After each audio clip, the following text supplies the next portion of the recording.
Hello friends, welcome है आपका classes bye शैली में। और मैं शैली फिर से हमारे अपने यूट्यूब चैनल पे स्वागत करती हूँ और स्टार्ट करते हैं एक और नई वीडियो के साथ हम लोग। ठीक है, अपना करते हैं डीएसएसबी को अब छोड़ते हैं और आगे के लिए मूव करते हैं। ठीक है, आगे जो हम अब करेंगे केवीएस के लिए, ठीक है, केवीएस के लिए प्रस्थान करेंगे। डीएसएसबी के लिए आप कर सकते हैं क्योंकि अपकमिंग जो वैकेंसी है वो काफी कम है, उसमें आपने देख लिया होगा नोटिस। ठीक है, तो इसके लिए अगर आप कर सकते हैं, आपने पहले जिनके मार्क्स बिल्कुल इनके पॉइंट पे बॉर्डर लाइन पे टच हुए हैं वो तो बिल्कुल प्रिपेयर रहेंगे, जैसे हम लोग हैं। पूरी कोशिश करेंगे नेक्स्ट टाइम भी कि डीएसएसबी में भी हम सेलेक्ट हों। ठीक है, लेकिन आज की जो हम स्ट्रेटेजी देखेंगे थोड़ा सा वो केवीएस के लिए देखेंगे। ठीक है, फर्स्ट टाइम में कोई कुछ नहीं कर पाता, करते हैं आगे। इतना भी हम बॉर्डर लाइन पे बिल्कुल पहुंच ही गए हैं, कई थोड़ी सी हम लोगों की भी मिस्टेक रही, लेकिन कोई नहीं, इन सब चीजों को छोड़ के अब आगे बढ़ते हैं। और जो अब हम स्टार्ट करेंगे अपना थोड़ा सा केवीएस को फोकस करेंगे। जैसा कि आपने यूट्यूब पे न्यूज देख ली होंगी, वीडियोस तो बननी फटाफट स्टार्ट हो जाती हैं कि लोकसभा में वैकेंसी बताई गई है 10,000 से ज्यादा, लगभग 10,000 प्लस वैकेंसी केवीएस में है और 3,000 प्लस वैकेंसी आपकी एनवीएस के लिए है। ठीक है, तो जहां तक मैंने एनवीएस का दिया है और डीएसएसबी का, दोनों का अगर मैं एनालाइज करके आपको बताऊं तो डीएसएसबी का जो लेवल है वो कम है एज कंपेयर टू एनवीएस। ठीक है, एनवीएस का जो है वो काफी हाई आता है, इसमें डीएसएसबी में 9, 10th हल्का फुल्का आपका 10, 11, 12th में जाता है। यहाँ पे मोस्टली 11, 12th ही आता है आपका। ठीक है, जो केमिस्ट्री है वो 11, 12th की आती है। सारी ऑर्गेनिक केमिस्ट्री में से कई क्वेश्चन ऑर्गेनिक केमिस्ट्री के होते हैं, फिजिक्स भी ऊपर की ही आती है। तो जो लेवल है डीएसएसबी का एज कंपेयर टू एनवीएस लो है, तो आप इसको भी पूरा अपने साथ लेके चल सकते हो। ठीक है, लेकिन आज की जो हमारी वीडियो का मेन फोकस है वो क्या है, केवीएस का। ठीक है, केवीएस के लिए मैं आपको बता दूं दो बातें बहुत जरूरी हैं अपना, हम किसके लिए, पीआरटी और टीजीटी के लिए। ठीक है, सबसे पहले हम डिस्कस करते हैं कि केवीएस के लिए हम एलिजिबल भी है या नहीं। शुरुआत तो हम पढ़ाई तो स्टार्ट तो जब करेंगे, स्ट्रेटजी अपनी तब बनाएंगे जब हम उसके लिए एलिजिबल होंगे। तो सबसे पहले यही जानना जरूरी है कि हम केवीएस के लिए एलिजिबल हैं या नहीं। तो आज की वीडियो में हम यही डिस्कस करेंगे। ठीक है, एक चीज और ध्यान रखेंगे, जब भी आप केवीएस के लिए एलिजिबल हो जाते हैं या फॉर्म फिल करते हैं तो अपनी कैटेगरी ही डालेंगे, चाहे वो वैलिड हो या ना हो। क्योंकि मैंने आपको डीएसएसबी वाली पहली वीडियो में जो बनाई थी उसमें बता दिया है कि इन्होंने पूरा पूरा ठेका आपका ले रखा है कि अगर आपकी कैटेगरी नहीं है तो वो आपको यूआर में ऑटोमेटिकली डाल देंगे, उसके लिए आप बेफिक्र रहो। लेकिन गलती से आपने यूआर में डाल दी तो आपकी कैटेगरी को चेंज वो नहीं करेंगे, स्ट्रिक्टली उन्होंने उसमें मेंशन कर रखा है। ठीक है, दूसरी बात, अब हम चलते हैं अपना केवीएस के लिए। सबसे पहले हम लोग देखते हैं पीआरटी के लिए। ठीक है, सबसे पहले पीआरटी के लिए एज क्राइटेरिया देखो आप। एज क्राइटेरिया में हमें क्या लेना है अपना, सबसे पहले यूआर के लिए देखते हैं, यूआर कैटेगरी के लिए। ठीक है, यूआर में जो आपका एज क्राइटेरिया है वो क्या है, 30 ईयर। ठीक है, आपका ओबीसी वगैरह, ठीक है, एससी एसटी, इनके लिए आपको क्या मिलेगा, रिलैक्सेशन मिलेगा एज पर द जो भी आपका उसमें नोटिफिकेशन निकलेगा उसके मुताबिक 5 ईयर प्लस जो भी है। ठीक है, इसके अलावा जो वुमेन कैंडिडेट्स हैं उनको 10 प्लस का अभी तक इसमें रिलैक्सेशन मिलता है। 10 प्लस का, 10 ईयर का, 10 प्लस नहीं 10 year age relaxation women for all category, किसी भी कैटेगरी की हो। ठीक है, सभी वुमेन कैंडिडेट्स को 10 ईयर का एज रिलैक्सेशन है। तो मतलब जो वुमेन है वो यूआर की हो चाहे किसी की भी हो, 30 है तो 40 तक आप, अगर आपकी एज 40 तक है तो आप पीआरटी के लिए एलिजिबल हो जाएंगे। ठीक है, तो ये रहा हमारा एज का क्राइटेरिया। ठीक है, इसकी एज की स्पेलिंग ठीक करते हैं। ठीक है, तो एज का क्राइटेरिया। अब हम लोग चलते हैं इसकी एसेंशियल क्वालिफिकेशन क्या है कि मिनिमम आपके पास ये क्वालिफिकेशन होनी चाहिए। ठीक है, उसके लिए चलते हैं। पीआरटी के लिए कोई खास आपके पास क्वालिफिकेशन नहीं होनी चाहिए, सिंपल ग्रेजुएशन होना चाहिए आपके पास। क्या होना चाहिए, ग्रेजुएशन प्लस 50% मार्क्स। ग्रेजुएशन मतलब आपके पास बीए हो सकती है, वो बीएससी हो सकती है, या फिर आपके पास बीकॉम हो सकती है, तीनों में से कुछ भी हो सकता है आपके पास। ठीक है, कितने मार्क्स के साथ? 50% मार्क्स के साथ। आपके पास जो प्राइमरी का जो डिप्लोमा है, डीएलएड है, आपकी बीटीसी है, जेबीटी है, जो भी आपके स्टेट में इसको बोला जाता है प्राइमरी टीचर के लिए, वो डिप्लोमा होना बहुत जरूरी है। ठीक है, एक और प्लस पॉइंट क्या है यहाँ पर आपके पास, क्या प्लस पॉइंट है? बीएड वाले एलिजिबल हैं अगर आपके पास ग्रेजुएशन है। ग्रेजुएशन है, आप ग्रेजुएट है और प्लस बीएड है, तब भी आप पीआरटी के लिए एलिजिबल हैं। दूसरी बात, डिप्लोमा होना आपके पास जरूरी है, प्लस सीनियर सेकेंडरी के में आपके 50% मार्क्स होना जरूरी है। ठीक है, ग्रेजुएशन में बीएड वाले भी एलिजिबल हैं अभी तक केवीएस में, और सीनियर सेकेंडरी के साथ 50% मार्क्स, और आपके पास जो प्राइमरी का डिप्लोमा होता है, चाहे वो आपका डीएलएड हो या फिर आपकी बीटीसी हो या फिर आपकी जेबीटी हो, कुछ भी हो, ये दोनों कंडीशन आपकी पीआरटी में केवीएस में अभी तक एलिजिबल हैं, मतलब बीएड वाले अलाउड हैं। 2018 का जो नोटिफिकेशन आया था उसमें बीएड वाले अलाउड थे। अभी बीएड वालों के लिए क्या वो क्राइटेरिया रखते हैं, ये थोड़ा सा संशय में रहेगा, लेकिन अभी हम इसके लिए कोई, और जो इसका सिलेबस है ना पीआरटी का, उसमें भी कोई ज्यादा फेरबदल नहीं है, तो हम पीआरटी की भी तैयारी लेकर साथ में चलेंगे। ठीक है, नहीं होता तो कोई बात नहीं, नहीं भरेंगे, लेकिन अगर बाय चांस हो गया तो उसके भी साथ हमारा वो काम साथ चलेगा। ठीक है, तो ये सिंपल क्वालिफिकेशन थी पीआरटी के लिए। आपके पास 12th होनी चाहिए, 50% मार्क्स, आपका प्राइमरी का डिप्लोमा, ठीक है, ग्रेजुएशन है, बीएड है, तब भी आप एलिजिबल हैं इसमें। और सबसे एसेंशियल क्या है, सीटेट पेपर 1 आपका क्वालिफाई होना चाहिए। ठीक है, क्या होना चाहिए? सीटेट का पेपर 1 आपके पास होना चाहिए क्वालिफिकेशन में। ठीक है, तो ये पीआरटी की थी, ये तो सीधे स्वभाव में समझ में आ जाती है। अब चलते हैं केवीएस टीजीटी के लिए। ठीक है, इसमें थोड़ा सा बहुत ज्यादा दिक्कत आती है, और दिक्कत किस बेस पे आती है? सब्जेक्ट कॉम्बिनेशन को लेके। किसको लेके? सब्जेक्ट कॉम्बिनेशन को लेके। ठीक है, तो 1 बाय 1 सब्जेक्ट कॉम्बिनेशन को डिस्कस करेंगे। सबसे पहले इसकी भी एज देख लेते हैं। जो केवीएस में टीजीटी के लिए एज है, यूआर के लिए, वो कितनी है? 35। ठीक है, कितनी है? 35 ईयर यूआर कैटेगरी के लिए, मेल के लिए जनरली। ठीक है, ओबीसी वही, एससी, एसटी और फिजिकल हैंडीकैप, इन सब के लिए क्या होगा आपका? एज रिलैक्सेशन, जो भी एज पर आता होगा नोटिस के अकॉर्डिंग, वो हम देख लेंगे। 5 ईयर का आता है या 8 का, जो भी है वो हम देख के चलेंगे। तीसरा इसके साथ भी वही है, 10 ईयर का एज रिलैक्सेशन है, किसके लिए? वुमेन कैंडिडेट के लिए। ठीक है, वुमेन कैंडिडेट्स के लिए। अब वुमेन कैंडिडेट किसी भी कैटेगरी की हो, सबके लिए 10 साल का एज रिलैक्सेशन है। तो एज के लिए ये आप देख के चलो, अगर आप 45 ईयर तक के भी हैं तो आप टीजीटी के लिए एलिजिबल हैं केवीएस में। ठीक है, दूसरा केवीएस में एक और इंपॉर्टेंट चीज देख के चलो, केवीएस में सब्जेक्ट अभी तक नहीं आता है, जनरल पेपर आता है, टीजीटी में सब्जेक्ट नहीं आता।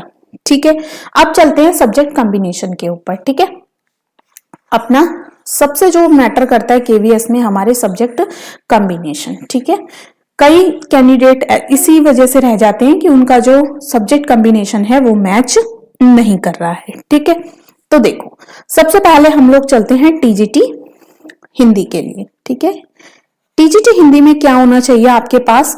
आपकी जो ग्रेजुएशन है, ठीक है, ग्रेजुएशन में 3 साल आपके पास क्या होनी चाहिए? हिंदी सब्जेक्ट होना चाहिए, 3 साल। समझ गए आप? ठीक है, ये चीज आपकी क्राइटेरिया। 2 सब्जेक्ट आपके कोई भी हो सकते हैं, लेकिन हिंदी आपके पास 3 साल होना चाहिए। इसी तरीके से इंग्लिश में है, इंग्लिश के लिए भी आपका क्या है? आपके पास इंग्लिश जो है ग्रेजुएशन में 3 साल आपके पास इंग्लिश सब्जेक्ट होना चाहिए। ठीक है, 2 सब्जेक्ट कोई भी हो सकते हैं वो, लेकिन इंग्लिश कंपलसरी होना चाहिए 3 साल। ठीक है, अब चलते हैं मैथ्स के लिए। मैथ्स में आपके पास क्या होना चाहिए? देखा जाए तो आपके पास होनी चाहिए फिजिक्स, केमिस्ट्री, कंप्यूटर साइंस। ठीक है, आपके पास मैथ्स। ठीक है, ये सब चीज आपके पास क्या होनी चाहिए? होनी चाहिए किसमें? ग्रेजुएशन में। ग्रेजुएशन में इनके साथ जो कंपल्शन है वो क्या है? मैथ्स 3 साल होना चाहिए आपके पास, 3 साल। ठीक है, और इनमें से कोई भी 2 सब्जेक्ट आपके इनमें इसके साथ होना जरूरी है।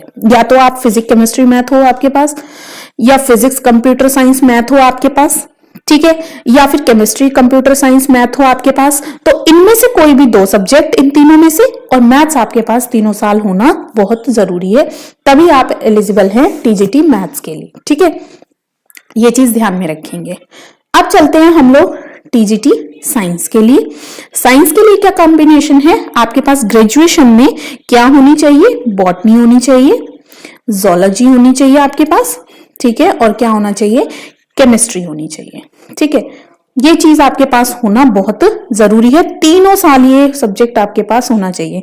कोई भी एक सब्जेक्ट अगर आपका एक भी साल नहीं है तो आप साइंस के लिए एलिजिबल नहीं है। ठीक है, ये चीज ध्यान में रखेंगे। अब चलते हैं अपने टीजीटी एसएसटी के लिए। एसएसटी के लिए भी कॉम्बिनेशन है आपके पास, हिस्ट्री प्लस ज्योग्राफी कंपल्सरी 3 साल होना चाहिए। First year, second year, third year, history और ज्योग्राफी 3 साल अगर आपके पास है तो आप एलिजिबल हैं किसके लिए, एसएसटी के लिए, टीजीटी केवीएस में। ठीक है, आप चेक करो, तीसरा सब्जेक्ट आपका कोई भी हो सकता है, वो आपका इकोनॉमिक भी हो सकता है, वो आपका पॉलिटिकल साइंस भी हो सकता है। ठीक है, आप इन दोनों में से कोई एक हो, और ये दोनों आपके 3 साल होने चाहिए, तभी आप एलिजिबल हैं टीजीटी एसएसटी में केवीएस के लिए। ठीक है, ये तो आपके हैं सब्जेक्ट कॉम्बिनेशन। इसमें से आप देख लीजिए, अगर इसमें से नहीं समझ में आ रहे, लग रहा है कि मैं खुद ही पढ़ूंगा, तो आप उसमें गूगल में जाके देख लेना, केवीएस का सिलेबस केवीएस की वेबसाइट पे भी पड़ा हुआ है। ठीक है, और अगर आप कहेंगे तो कहेंगे क्या, मैं नीचे इसमें डलवा दूंगी क्वालिफिकेशन का भी लिंक, तो वहां पे जाके भी आप उसको पढ़ सकते हो। ठीक है, तो ये रहा सब्जेक्ट कॉम्बिनेशन हमारा।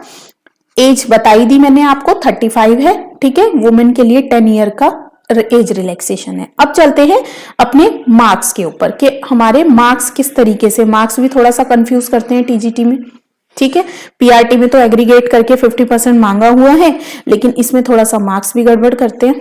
अब इसके मार्क्स देखते हैं। ठीक है, जैसे फॉर एग्जाम्पल मैं आपको बताती हूँ टीजीटी साइंस के लिए, किसके लिए, टीजीटी साइंस के लिए सब्जेक्ट कॉम्बिनेशन क्या है, बॉटनी है, जोलॉजी है और केमिस्ट्री है। ठीक है, अब ये तीनों सब्जेक्ट हैं मेरे, इस सब्जेक्ट में 50% होने चाहिए। ध्यान रखिए, इंडिविजुअल प्रॉपरली उसमें लाइन मेंशन है, as well as aggregate as well as individual subject. ठीक है, जोलॉजी में 50% होने चाहिए और केमिस्ट्री में भी क्या होने चाहिए, 50% मार्क्स आपके होने चाहिए। उसके बाद एग्रीगेट जो इनका आएगा वो भी आपका क्या होना चाहिए, 50% होना चाहिए। वो तो देखो, अगर ये तीनों यहाँ पे 50 हो गए तो नीचे तो ऑब्वियसली आपका 50 एग्रीगेट बनेगा ही बनेगा। ठीक है, तो आपको मेन क्या चेक करना है, ये तीनों चेक करने हैं कि आपके इनमें भी 50-50% है या नहीं।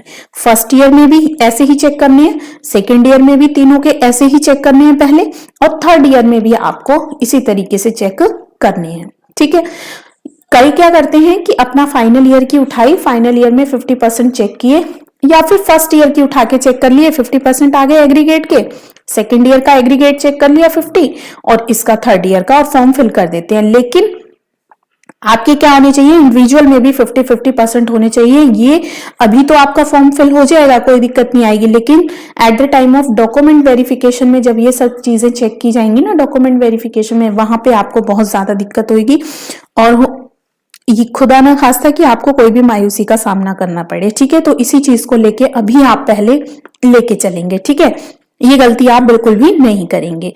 बहुत कंफ्यूजन होती है मार्क्स को भी लेके, तो आई होप आपको मार्क्स भी समझ में आ गए होंगे। ठीक है, क्यों, क्योंकि मैं एज ए कॉन्ट्रेक्चुअल टीचर भी काम किया हुआ है केवीएस में, तो केवीएस में कॉन्ट्रेक्चुअल टीचर को लेके भी ये सब चीजें चेक की जाती हैं, इसलिए मेरे को बहुत अच्छे से इसमें पता है मार्क्स के लिए। इसी तरीके से आपका एसएसटी का हो सकता है। एसएसटी में फॉर एग्जांपल मैंने आपको बताया कि आपका हिस्ट्री है, ज्योग्राफी है और एक कोई भी सब्जेक्ट है, इकोनॉमिक्स ले लिया हमने, इनमें तीनों में 50% होने चाहिए, 50-50। ठीक है, और एग्रीगेट तो ऑब्वियसली इनका 50% आएगा। तो ये फर्स्ट ईयर में भी ऐसे ही चेक करना है, सेकेंड ईयर में भी और आपका फाइनल में भी। तो हर सब्जेक्ट में भी आपके 50-50% मार्क्स होने जरूरी हैं। ठीक है, तो ये जो आज के लिए हमने बताया था केवीएस की जो मेन कहानी है वो मैंने आपको समझा दी है कि सबसे पहले भाई आपको ये चेक कर लो कि आप केवीएस के लिए एलिजिबल, ये सब क्राइटेरिया आपका फुलफिल है या नहीं। अगर आपका ये सब क्राइटेरिया फुलफिल है केवीएस के लिए तो फिर हम आगे अपनी नेक्स्ट वीडियो पे चलेंगे, किसके लिए, सिलेबस के लिए। ठीक है, सिलेबस हम लोग करेंगे, किसका डिस्कस करेंगे, पीआरटी को लेके चलेंगे और टीजीटी दोनों को लेके चलेंगे। ठीक है, अपना इसमें क्या है आपका, पीआरटी में सिंपल है, टीजीटी का भी देख के चलेंगे सिलेबस। टीजीटी में हमारा सब्जेक्ट तो आता नहीं है, तो जनरल पेपर ही आता है। ठीक है, और जनरल पेपर की तैयारी भी हम थोड़ा सा एक लेवल हाई करके चलेंगे, ताकि हमारा जो है जो पेपर है वो रहे ना कहीं से भी। ठीक है, और देखो कहीं ना कहीं से आप लोग गाइडेंस ले रहे होगे, मेरा कहने का मतलब है कहीं ना कहीं से जुड़ रहे होगे। ठीक है, हम लोग जॉब वगैरह भी करते हैं, तो अपना जो हम टाइम टेबल बनाएंगे वो उसी के अकॉर्डिंग बनाएंगे। क्यों? क्योंकि मेरा टाइम टेबल हो सकता है आपको सूट ना करे, आपका टाइम टेबल मुझे ना करे। हमारा मेन फोकस किस पे रहेगा कि हमारा जो काम है, जो भी हम सब्जेक्ट अपनी स्ट्रेटेजी बना के चली है, वो दिन की पूरी होनी जरूरी है। ठीक है, चाहे आप इसके लिए किसी भी चीज जगह से पढ़ाई कर रहे हो, अपनी कोचिंग ले रहे हो या सेल्फ स्टडी भी कर रहे हो, कोई बड़ी बात नहीं है। ठीक है, तो उसके लिए हम लोग क्या है, पूरा वेल प्रिपेयर होके चलेंगे। ठीक है, केवीएस में इस बार एक सीट हमें पक्की करनी ही करनी है, अगर हमारे सारी चीजें फुलफिल हो रही हैं तो। ठीक है, तो इन सब बाकी बातों को पीछे छोड़ते हुए केवीएस के लिए हम बिल्कुल कूच करेंगे, क्योंकि अपकमिंग वैकेंसी हमें देखने को मिल सकती है केवीएस की।